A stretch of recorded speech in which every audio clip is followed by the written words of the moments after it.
boys and girls, students of Buddhist Sunday School and Dhamma classes, parents, grandparents, and teachers of Buddhist Sunday School and Dhamma classes.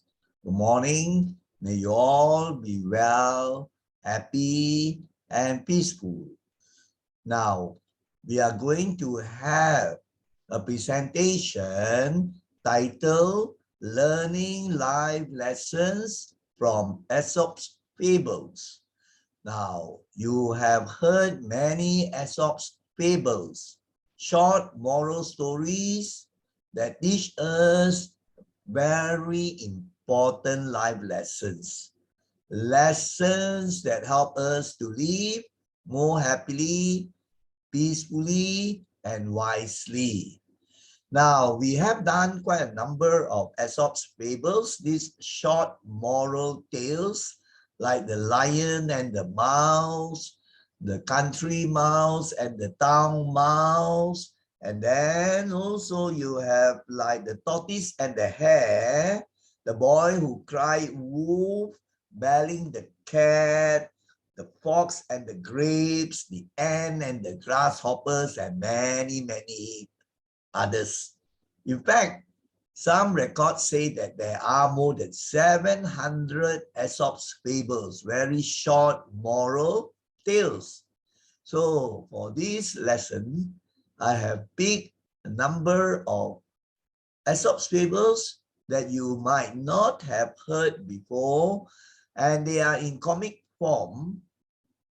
And after each Aesop fable, there will be moral lessons or life lessons for us to learn. Now, the text and the narration will all be in English. Now, as usual, we will launch the PowerPoint. But before that, let us check the setup. The setup is okay. So now we will have the PowerPoint. Now let me stop the video, and then now let us launch the PowerPoint. You see the cover slide, and this is a very, very colorful with some animations, particularly appealing for the young ones, the children. Now in Aesop's fables, as you know, most of the stories deal with animals, animal characters, and these animals can talk. Now here you can see so many different types of animals: monkey, fox, lion, dog, crow, and then mouse. This one maybe is a goose or a duck. So you have many, many animals. So in this collection of the Aesop's fables, you will meet with some of the animals in the Aesop's fables.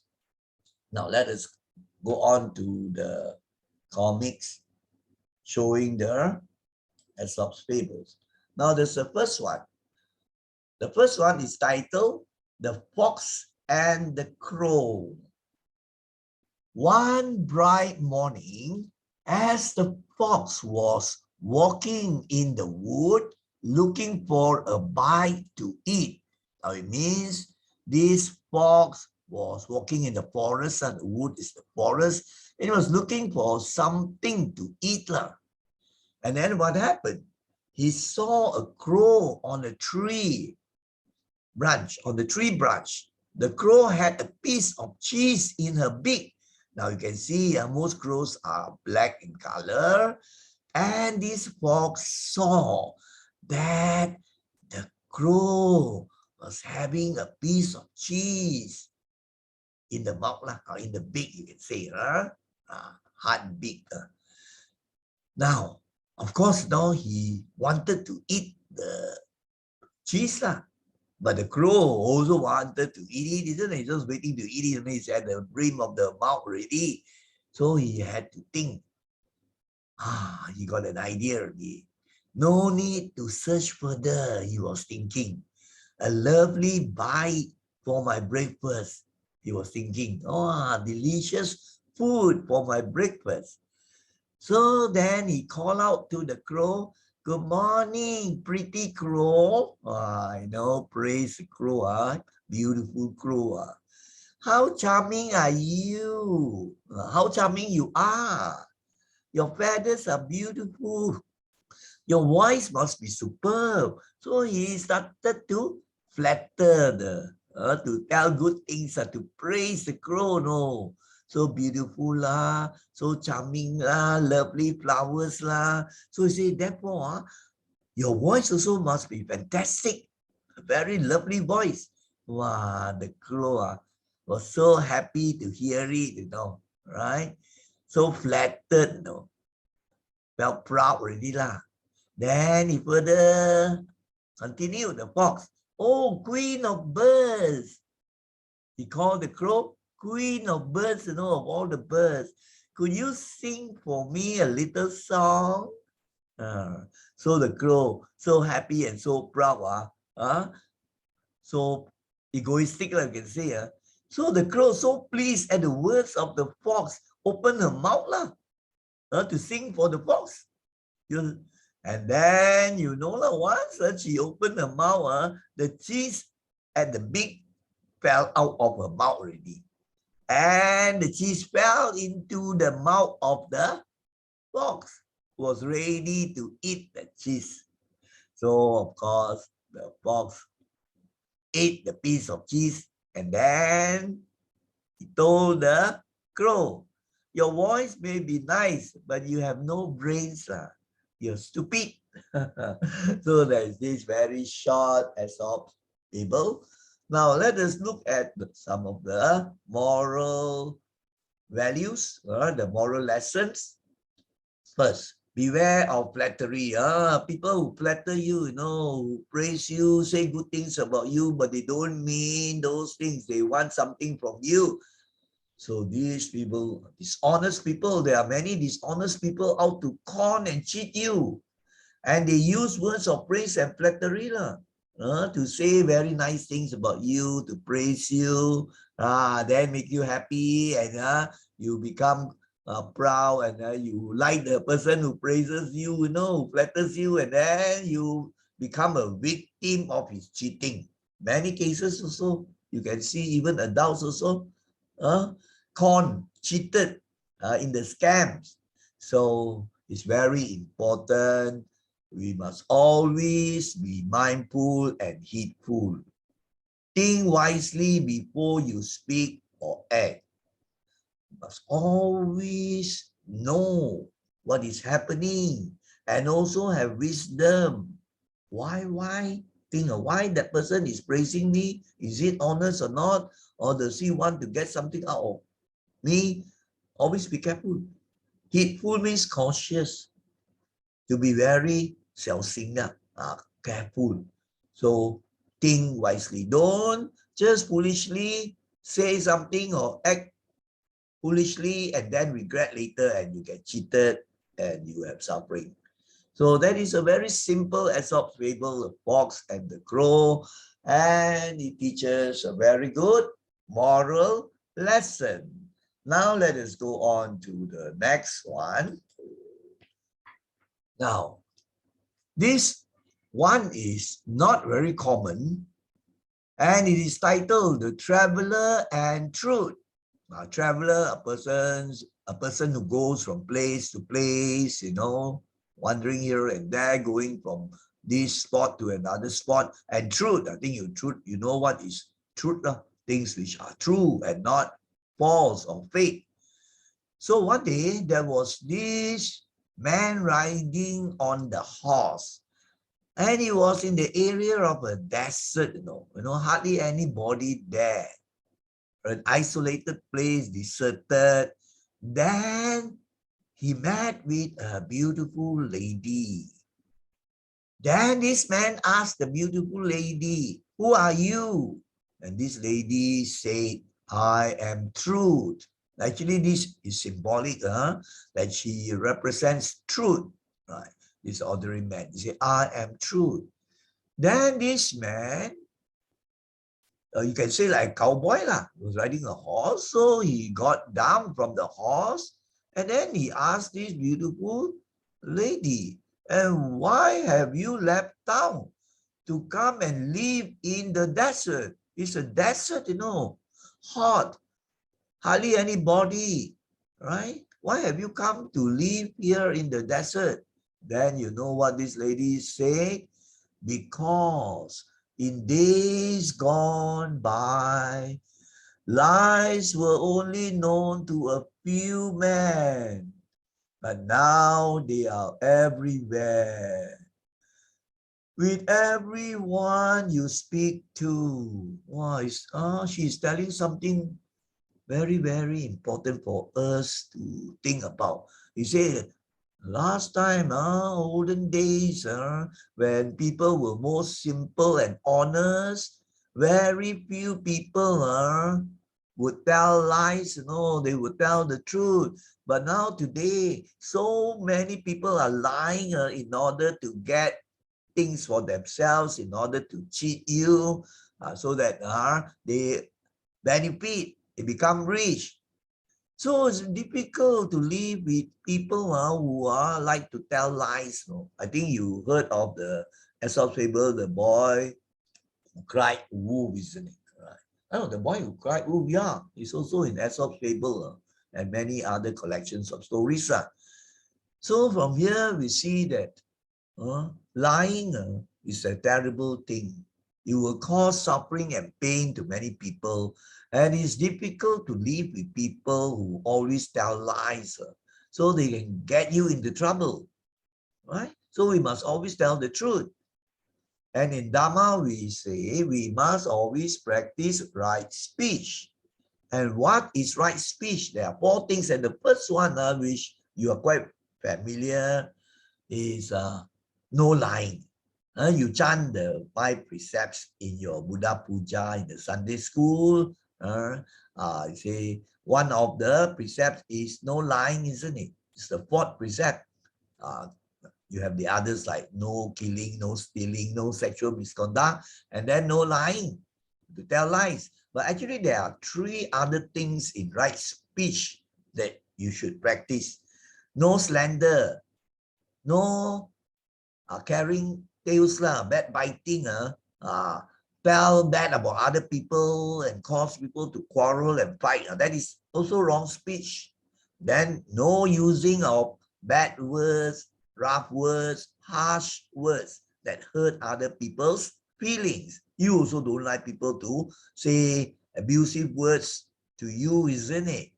So likewise, also we must not do this because hurt and harm to other people when we use very terrible words, curse people, abuse people, scold people, condemn, using all those terrible words. But when people use those words on you, you also will be feeling terrible, isn't it? So this is not good. And then no gossiping, using frivolous speech, words or speech that wastes a lot of time, that has no benefits, and sometimes cause trouble, and then also spread rumors and also bring a lot of suffering to people. So gossiping. Now let us go on to the next one, which is slide number 4 now.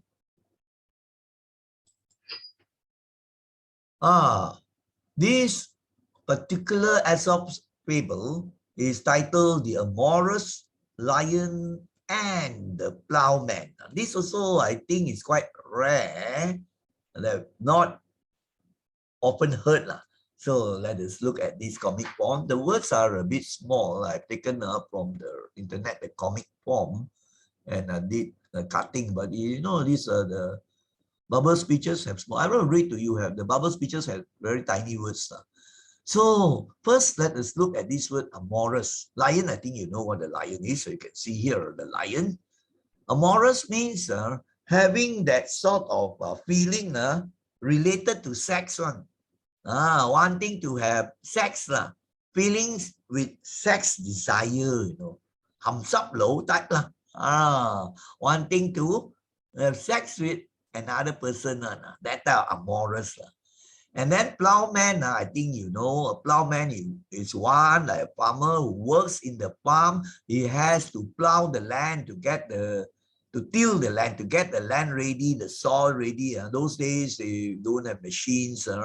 Now we have tractors and all this to loosen the soil, to get ready the soil, clean it, and then have drainage water and all those to plow the land. That's the job of this plowman. So one day, this lion came to see this plowman. And what did the lion say? He said, plowman, I have come to ask for your daughter's hand in marriage. Which means the lion, the Amorous lion, the Aesop lion, asked this plowman, say, I actually came to ask to marry your daughter, So now was a very difficult situation.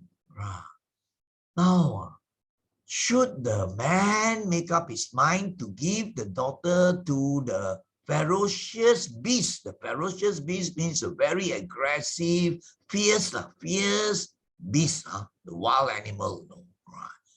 So this man was thinking, now he has to make up the mind whether to give the daughter away in marriage to this Aesop lion, or not to give. He was afraid to give the daughter to the lion because the lion, a very fierce beast, could harm the daughter. But he was also scared that if he did not give, the lion, being a very fierce and wild animal, could harm the man as the daughter as well. So he had to think, human beings can think, isn't it? So he had to think hard. And then he thought of something already, an idea that could help him. Then the man told the Amorous lion, I do deem you worthy to be the husband of my daughter. He said, yeah, I consider you very worthy, very fantastic animal, a person, right, to be the husband of my daughter. But can give her to you provided you satisfy this condition. I can give you my daughter provided you have this condition. And what is this condition? Of course, the man very smart. He said, my daughter will be very scared of you because of your very sharp teeth and your very sharp claws. The fingernails are the claws very sharp. So you need to pull out your teeth and cut away your very sharp claws. These are the things that frighten my daughter. So can you do this? Oh, very smart, And the lion, because very Aesop, for feelings of sex desire already. So he asked the man to bring a plier. Maybe those days they have something similar to plier. To pull out all his teeth, the sharp teeth, all the blood coming out. And also to use another tool, very hard tool, to cut off all the fingernails, or you say the claws, right? So because he was very Aesop, he wanted to marry the beautiful girl. So the lion willingly resigned himself to the condition. So he sacrificed this because he loved her. Actually, the love is actually because he wanted to have sex with her. Not really true love or that type of thing. Amorous, you see. So that's what happened. So now the lion bleeding in the mouth with no teeth already, and also the fingernails or the claws are no longer there, bleeding also. So cannot harm person already, cannot attack, he cannot bite, He cannot use the claw to attack and pierce people. So no sooner had he done this than the plowmen are not afraid of him already. So he actually felt contempt. Contempt means disgust, no, disrespect, scornful of him. No respect for him, this type of hamsap beast, you know. So of course he didn't want the lion to marry his daughter. So when he approached the lion, what did he do? Probably he also had some chankol or whatever, but he was not afraid. He used his fist, his hand, and wallop the lion, gave the lion a few blows and chased him away already. So you see a very interesting short story, Aesop's fable. Now we have to learn these life lessons. Do not have greed, craving, and attachment. Actually, this is cause and effect. You have bad thoughts, and then you want to also intend to do bad things. Then you find this in the end will lead you to suffering, and you will be in pain, just as a lion experience. So do not have greed, craving. Craving means strong wanting, and attaching. That means very strong grasping and clinging, wanting to have the girl. Strong feelings of sex. So bad mental states will lead to dukkha or suffering. Dukkha can be translated as suffering. So if the mind has bad thoughts like greed and then craving, wrong desires, unwholesome desires, anger, ill will, ego, all these bad feelings in the mind, then they will later on come out in the actions. So this will generate bad karma. They are unwholesome states, will lead to unwholesome actions. So this we learn very important Dhamma from this simple Aesop's fable. Now let us go on to the next one.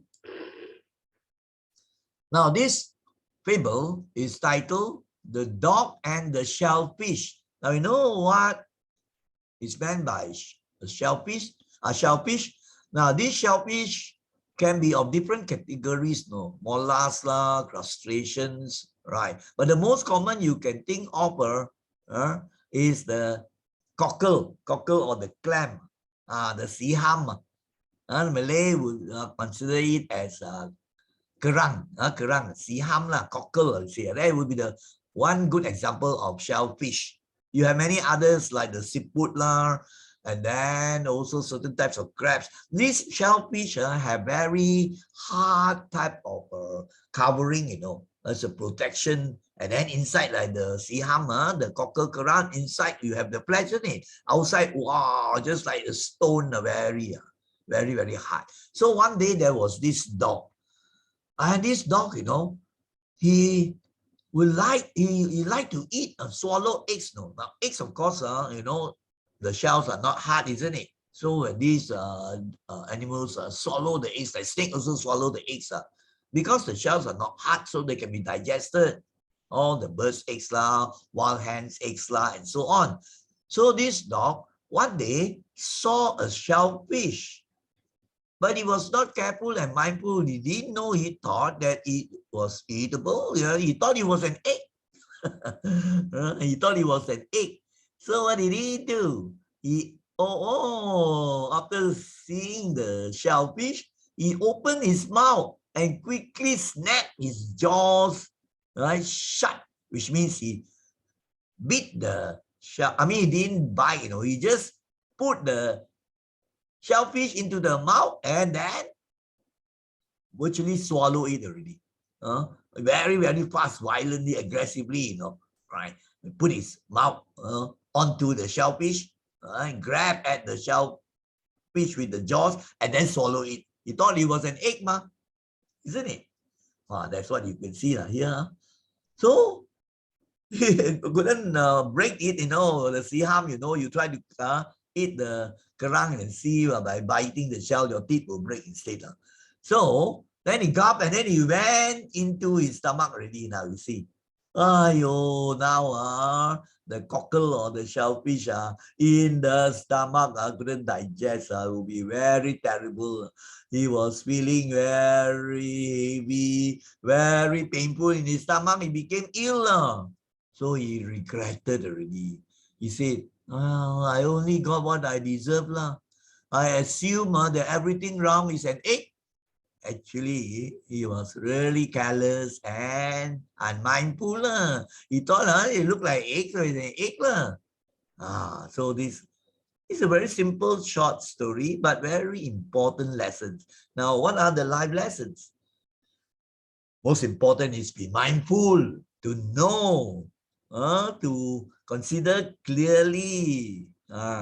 So if a person does not train the mind to be careful, heedful, and mindful, to be cermat lah, and then cautious, heedful, to be careful, always think wisely before you act. Mindful means to be aware, to be attentive, and there must be wise thinking also. If you don't have these qualities, you are not careful, you are not heedful, and you are unmindful, you are bound to meet with unpleasant things. Many instances, you fall along the road, you meet with an accident, you cannot remember things, not mindful, and you will suffer in sorrow and pain, just as this case. So sometimes you see this person falls down, not because of anything, because he was not mindful, he was not careful. So this is a very, very important Dhamma lesson, to practice mindfulness, to remember, right, of the things that you have learned, or the dangerous things, like you have a fire nearby, you are not mindful, you go near the fire, your clothes your clothes catch fire, then you're not mindful, careless. So many instances where you are not careful and heedful and mindful, then you get into suffering and pain. Very important Dhamma lesson. Now let's go on to the next one. Now this one is titled The Monkey and the Camel. I think you can see the animated forms, monkey and camel. Now, at an assembly of the beasts, a monkey got up and danced. Now, an assembly like a gathering, a group of people. In the jungle, you have various animals in it. So once there was a big assembly and a gathering, so you have all types of animals, including the wild and the fierce ones, like the bear or the lion, or maybe the leopard, also all types. So the monkey wanted to show off. The monkey actually can dance and do monkey tricks. So he got up and then started to dance to entertain the other people, right? And actually, he was quite good at it. So everyone was cheering, so he was enthusiastically applauded. People, the animals clap, everyone present really was entertained by this monkey dance. But then there was this jealous camel. Jealousy is not good, isn't it? Right? So he was jealous that everybody was clapping and praising the monkey for his dance. So he also wanted to show off. He wanted to do the same thing and earn the praise, to earn the praise and the appreciation from the other animals. So he got up and also tried to imitate the monkey to dance. But camel is different from a monkey, isn't it? It's big, it's heavy, and he walks so very slowly. So when he got up and tried to dance, he made a fool of himself. He couldn't dance actually, right? So he did such absurd things, stupid dancing. And the other animals became disgusted. They got they disliked it and then they had this revulsion, aversion. They disliked it. What sort of a stupid dancer, See, you're so fed up lah. This type like that lah. So they started to beat this camel, no. And then chase him away, They use the sticks and everything, all those things. And then you can see here, the other animals chase the fella away and beat him, because you couldn't dance and yet you want to show off. So that is the Aesop's fable. But a very important Dhamma lesson is acting foolishly. You have to beware of that. One who is proud and egoistic, and also you can say prone to jealousy. A proud person very easily gets jealous of other people. So he cannot think clearly already. He doesn't even realize his abilities. He does not think clearly and wisely. And then he acts stupidly, just like the camel. So you have to be careful.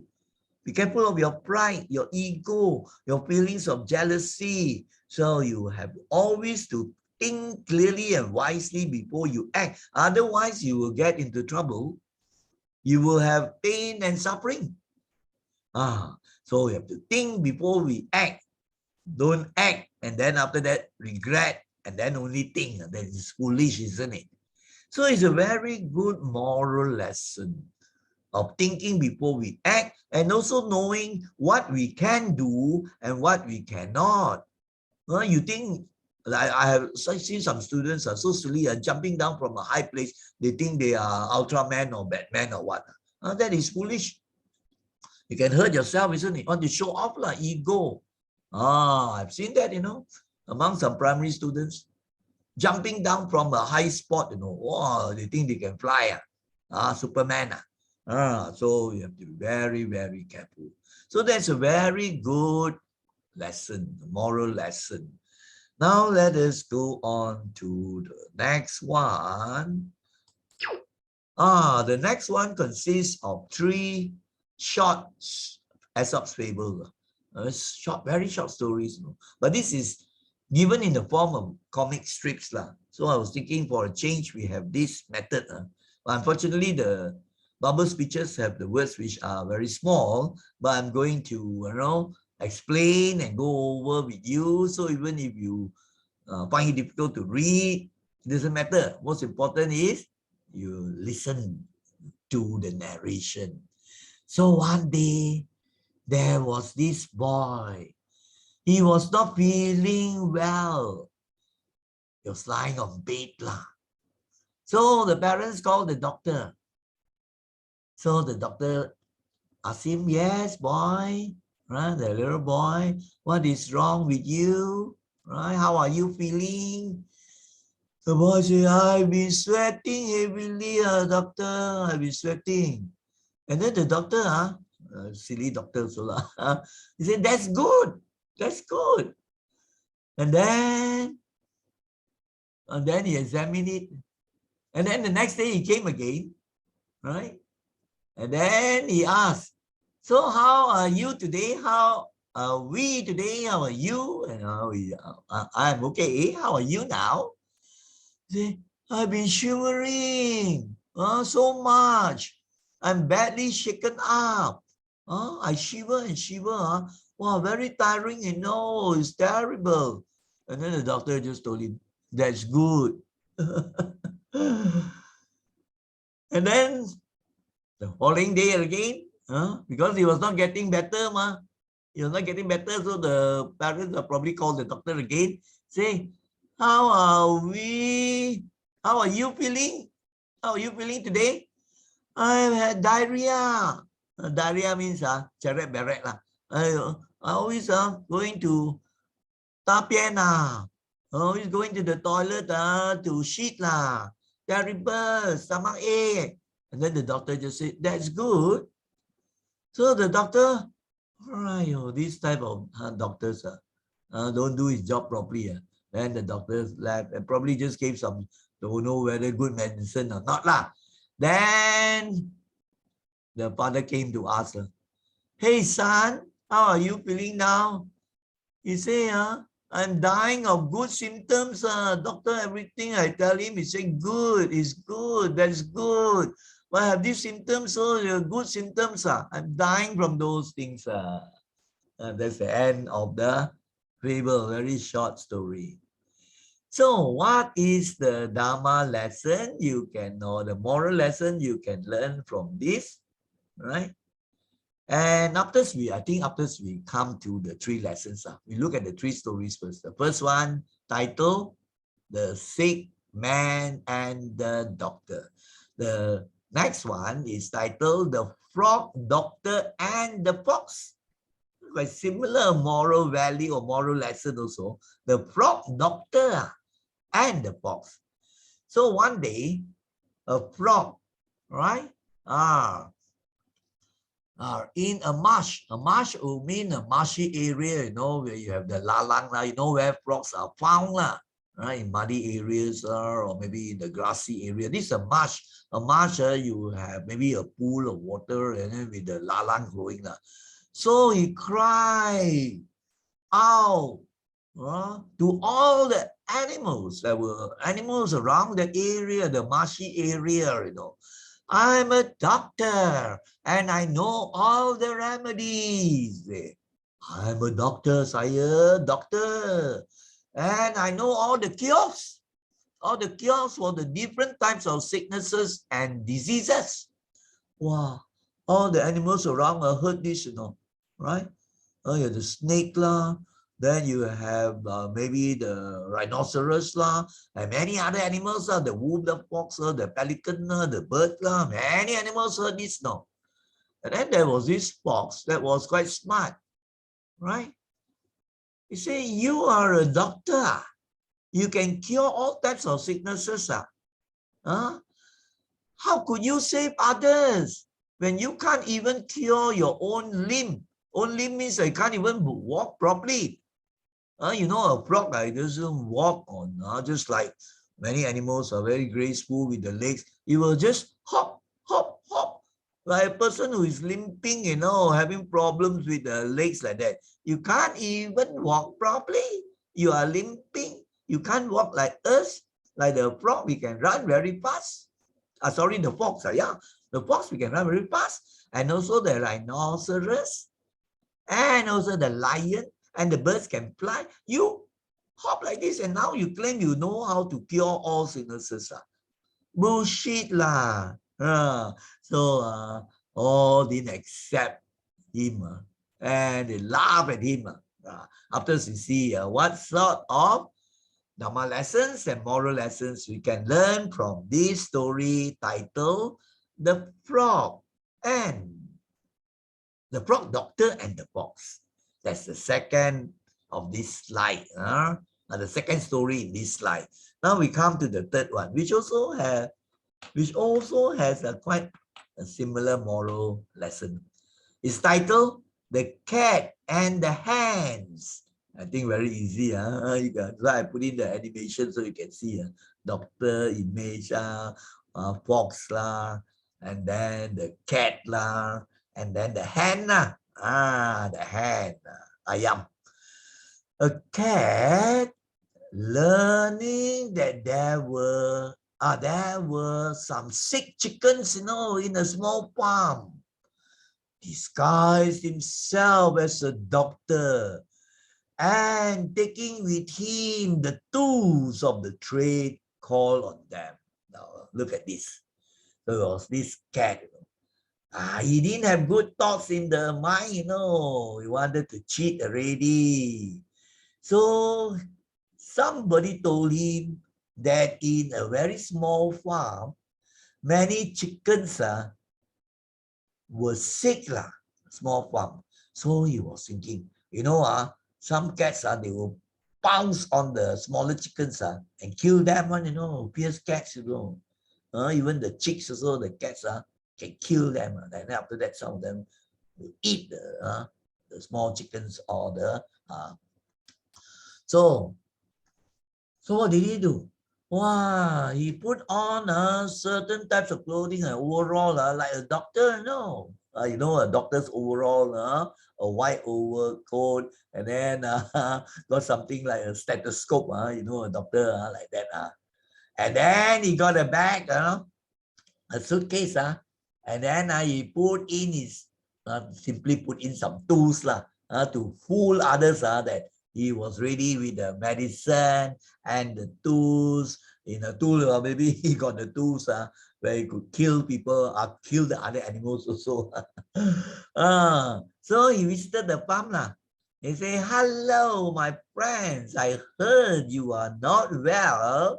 I have come to help you. How are you feeling? Come, let me examine you, and then I can cure you.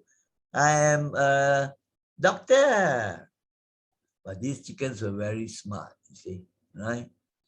So when they heard this cat, right, asking them, "How are you feeling?" So one of the smart ones shouted, "We are fine as long as you get out of here. You better get out of here. Then we are fine," because the chickens were smart. They know he was fake doctor, pura-pura, wanted to harm them, So, the chickens all gathered together. When you have a united force, then you can be strong. They gathered together. So chase the cat because they would also use the beak in the mouth back at them, and then they use the claw. Many chickens some of them can fly a bit. Attack you also a problem, isn't it? So the cat got to run out of the small farm.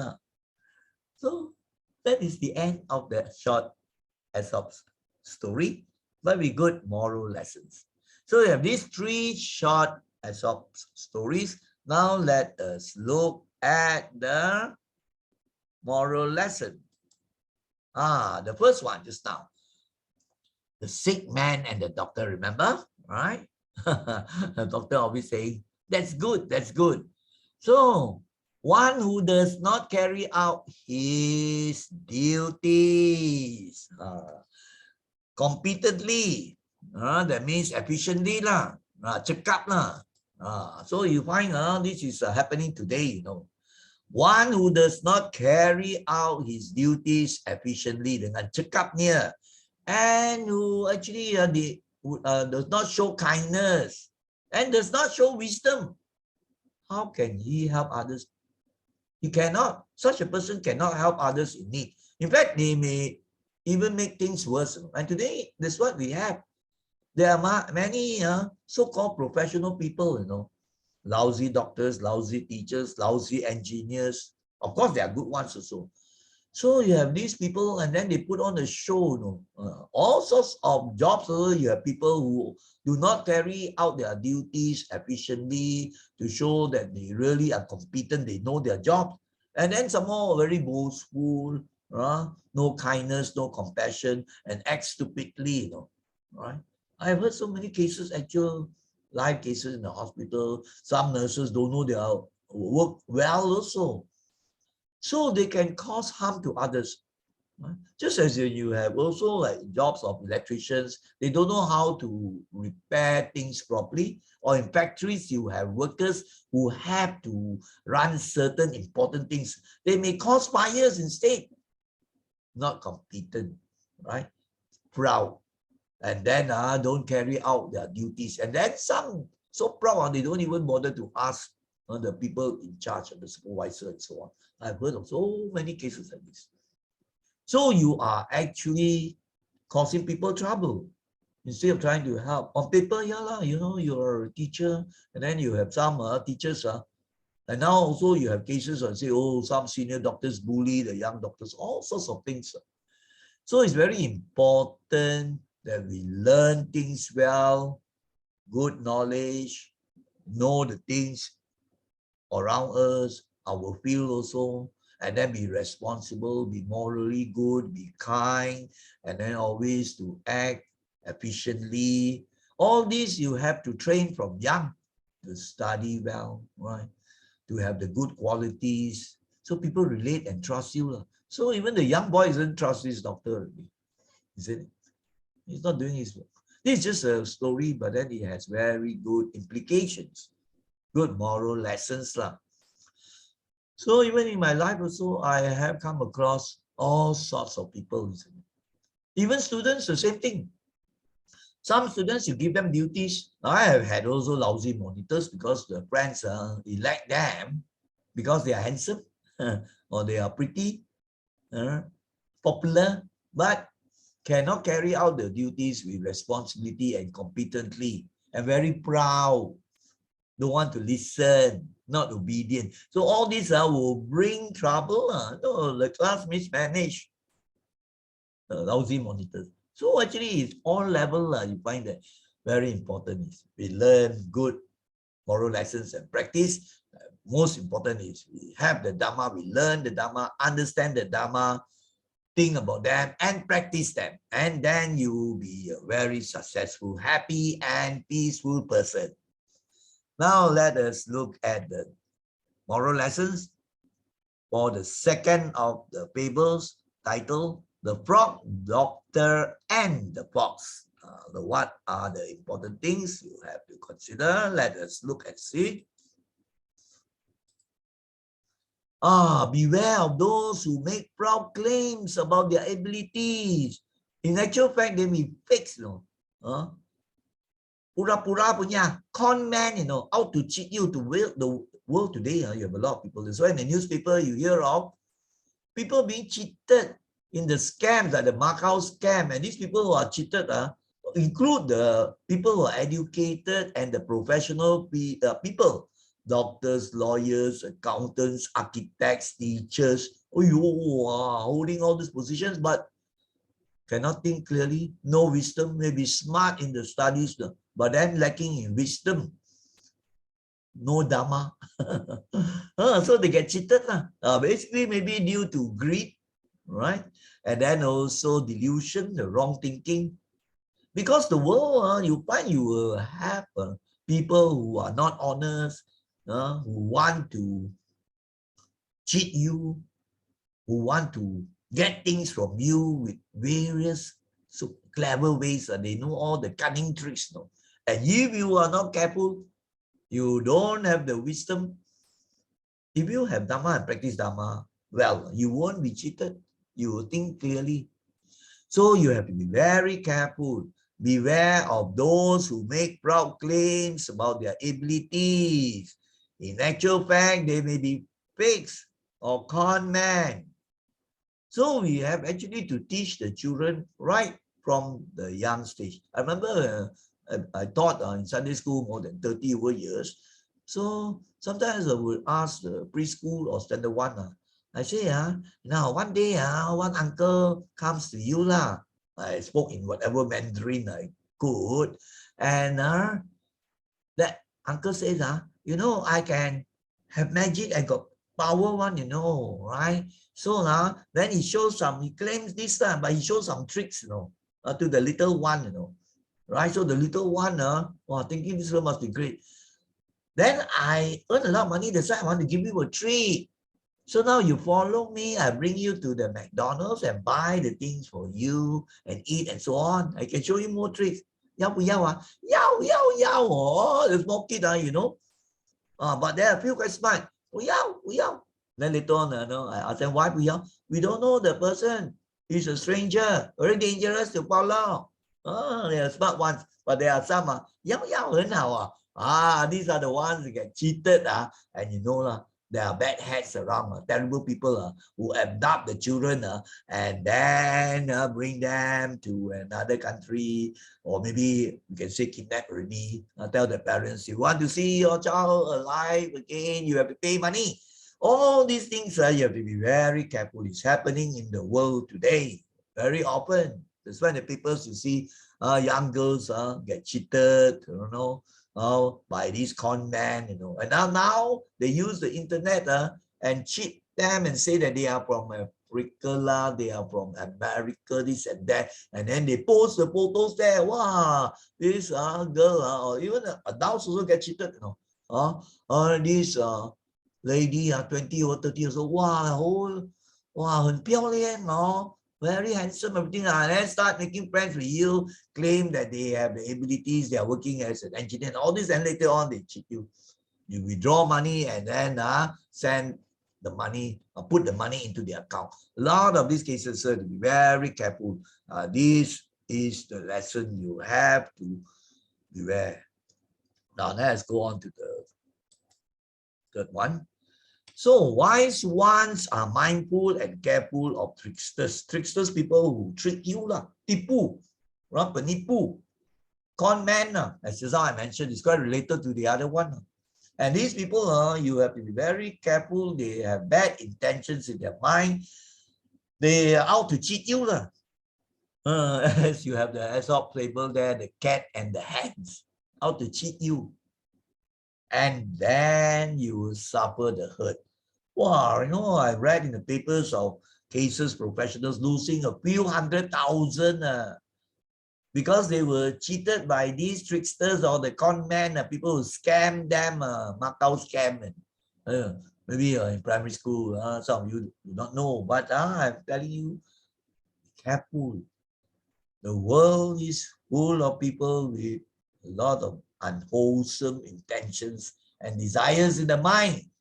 Very, very greedy. Want a lot of money, power, control, all this. Not honest. Not trustworthy. No good moral values.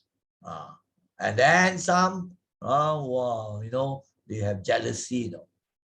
Then they have hatred for certain people, and they will also do certain things to the family members. And then also the third one, delusion. Very, very egoistic, ignorant of what should be done, what should not be done, the things that are unwholesome, that can bring you suffering later on. You do bad, bad will come to you, isn't it? Sooner or later, maybe later part of your life, or when you pass away, everybody has to die. That's not the end. You can get reborn. So for people who do these terrible things, they will be reborn into a suffering state, like the ghost rain, to become a ghost, or an animal, to be born an animal, very frightened in the jungle. All these are Aesop people, animals, but then in actual reality, you go to the forest, animals eat animals, they fight, and all those things. It's not good to be born as an animal. And then, of course, the worst, to be born in hell, neraka. So these are terrible states to be born into. But if you do good things, keep your precepts, help people, charity, and so on, then you will be reborn as a fortunate human being. To be a human being is a great blessing. We can think, we can learn Dhamma, we can do the good things that will help us in future. And then, better still, you can be reborn as a God, to be born in the heavens. Of course, the best will be to become enlightened and become like the Buddha. But then if you get reborn into the heavens, there's fantastic reason, or into a good human being, and then to practice the Dhamma again. So this is the moral lesson of being I find that the very important quality of mindfulness, and then also kindness, all this. So I hope that you have learned important Dhamma, what we call life lessons or moral lessons, from the various simple and short Aesop stories. They are stories only involving animals, but we can learn a lot. But of course, your teacher has to explain, or your parents have to explain. That's what I'm doing now, right? If you just read the story but no explanation of the Dhamma, then it's quite useless in a way. So now we come to the end slide. You see a beautiful slide here, right? You see, I like this animated one. It's a jungle scene, some animation. You can see various types of animals. You know what this animal is? It's a leopard. And then you can see this monkey. And now we had one story about the monkey who dances, isn't it? Then you have beautiful birds, all types of birds. Some people think, wow, to be born, this picture just shows all the animals are like very happy and peaceful. But in actual fact, in the jungle, it's very fearful, scary for the animals. One animal is scared of the bigger animals, they will come and the bigger animals can come and eat them. Big animals, and then even the birds also, can be attacked by the predators, which means the other animals that will attack them and eat them. And then sometimes they fly, wow, rain here and there, heavy rain, they have hardly any home that you have. They have to find shelter. So it's not a good state to be born into as an animal, right? So you have elephants also, you have cheetah, you have bear, all types of animals, butterflies that live for a short while. Also got to find flowers to get the nectar and all those things. Life is tough as an animal. More fortunate maybe to be born as a pet dog of a rich person can sleep in the bedroom. But that one is not common. There are some. But also, the animal, you find out like human beings, we can think. We can learn Dhamma. And then we can do things and help. Many good things can do. Animals cannot. Their minds are much, much lower than the human being. So we hope from this presentation, that you have learned certain things. May you learn life lessons from many a good moral story. And the Aesop's Fables have many, many good morals. You will then certainly live life very much more peacefully. So when you learn good morals, like just now what we did, then you will know how to behave. You know what is proper, what is not proper, what you should do, what you should not do. Your mind states, you have to be careful, mindful. All those things become ingrained in you, so you know how to live wisely, righteously. And if you know how to live wisely and righteously, then there will be more happiness and peacefulness. You have less problems, less trouble. Even if you have problems, so you are better in wisdom to handle the problems, to solve the problems, isn't it? So now we have the last wishes. Avoid evil, do good, purify the mind. This summarizes the teachings of all Buddha. All Buddhas teach this. Don't do bad, do good, and make your mind pure. Mind development. All Buddhas teach this. Homage to Buddha. So may you be well, healthy, and happy. Those are good things, isn't it? To be healthy, to be peaceful, the mind. I didn't say that. May you become a millionaire. I don't say that. All right. There are more important things than that. Happiness, health, peacefulness. May the Dhamma be with you always. Yes. Right. So that is very, very important. There's a spelling mistake. I have to rectify that. May the Dhamma be with you. W-I-T-H. With you always. And then may the blessings of the triple gem, the Dhamma, the Buddha, Dhamma, Sangha, San Tao. You take refuge in the triple gem, San Kui, refuge, because once you have the perlindungan, the shelter, the protection by taking refuge. Refuge means it's just not saying this, no. Right? You must behave and conduct yourself like the Buddha. Follow the qualities of the Buddha and you have to follow his teachings. And then you follow the examples inspired by the monks and nuns or the practicing Buddhists. Follow the Dhamma way, the most important part, the Noble Eightfold Path. So that is this thing. So now we have come to the end of this presentation. It's coming to almost 1 hour. So before we say sadhu 3 times, I would like to take this opportunity to thank all the students of Buddhist Sunday School, Dhamma classes, all who are watching, including maybe some youth members, and also parents and grandparents who are helping to teach good moral lessons to the young ones, and of course to all the teachers of Buddhist Sunday School and Dhamma classes. So let us now put our palms together and say sadhu 3 times. So now I say that we express our thanks and sadhu to all those people. So now we say general sadhu to all. Excellent, excellent, excellent. That's the meaning of sadhu. Sadhu, sadhu, Sadhu. May you all be well, happy, healthy, and peaceful. Take care.